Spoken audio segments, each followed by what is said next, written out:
Hey guys, my name is Christian Cicado, and today I want to talk to you about perfecting your elevator pitch, the importance of having an elevator pitch and the advantages of having an elevator pitch. An elevator pitch is basically 20 to 40 seconds you have to impress somebody, to either sell your product, share your idea, or show them your business. The idea of an elevator pitch came along when two people came inside the elevator at the same time, and one of the persons tried to impress or try to sell a product to the other, and he basically had the time from the first floor all the way to the 6th floor, which is around 20 to 40 seconds. Having an elevator pitch is really important. Why? Because it's supposed to grab the listeners, the buyers' attention. Ironically, I work for an elevator company, so I know a thing or two about having an elevator pitch. I've been at the elevator company for 6 years. In my first 4 years, I was manufacturing and installing elevators, but these past 2 years, I've been a sales rep. Being the sales rep has taught me a lot of things: how to communicate with clients, how to interact, how to follow up, and most importantly, having the elevator pitch.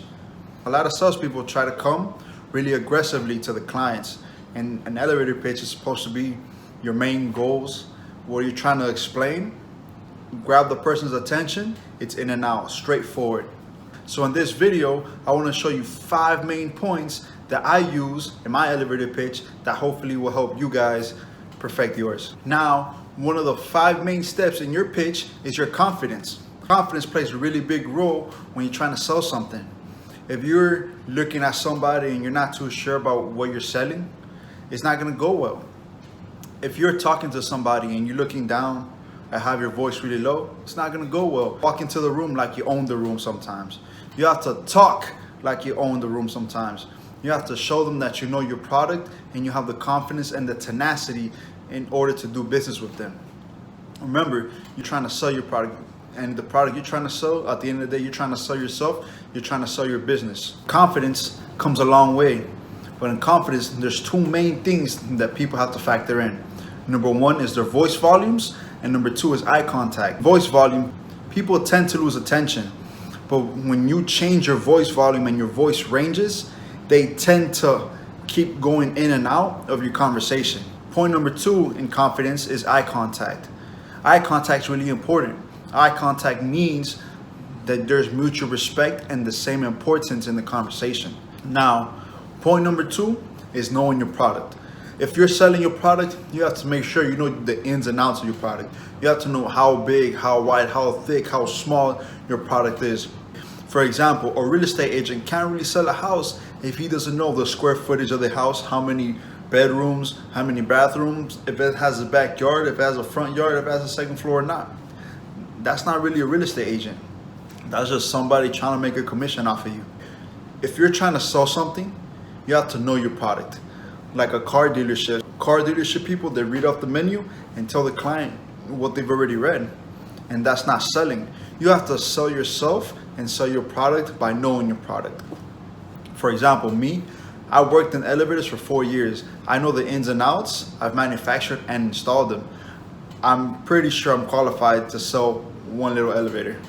And that brings me to point number 3. Don't oversell your product. Since you know so much about your product, it's not really good sometimes to have so much information in your head and try to bombard the buyer with so much information. Sometimes people overstep the boundary and give way too much information and start to bore them. There's too many facts, too many statistics. At the end of the day, a lot of people don't really understand the numbers like you'll understand your numbers.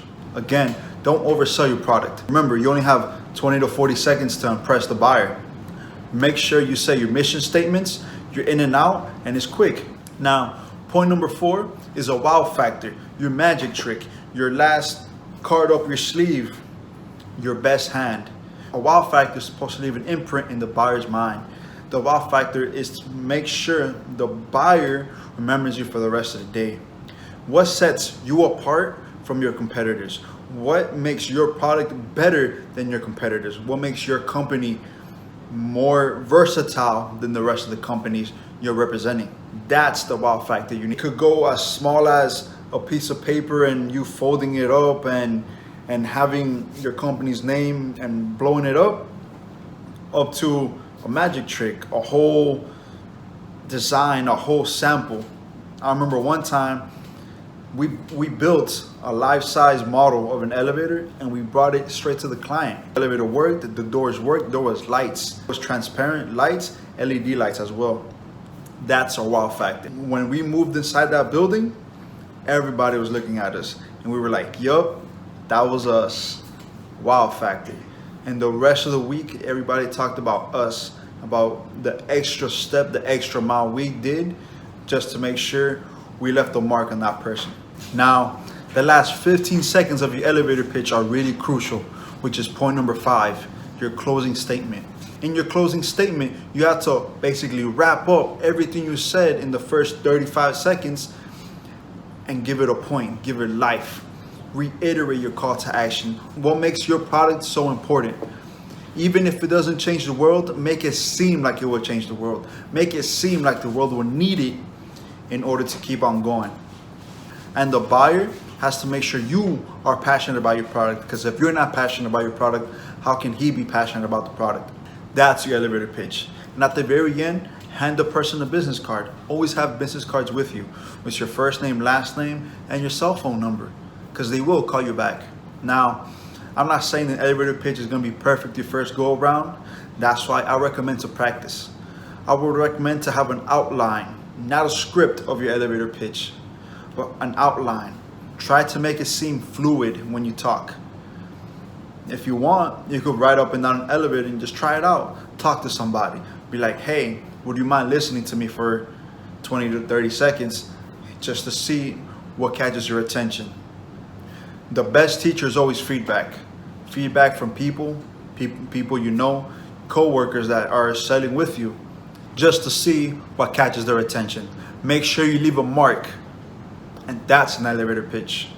Thank you guys. Thank you for listening.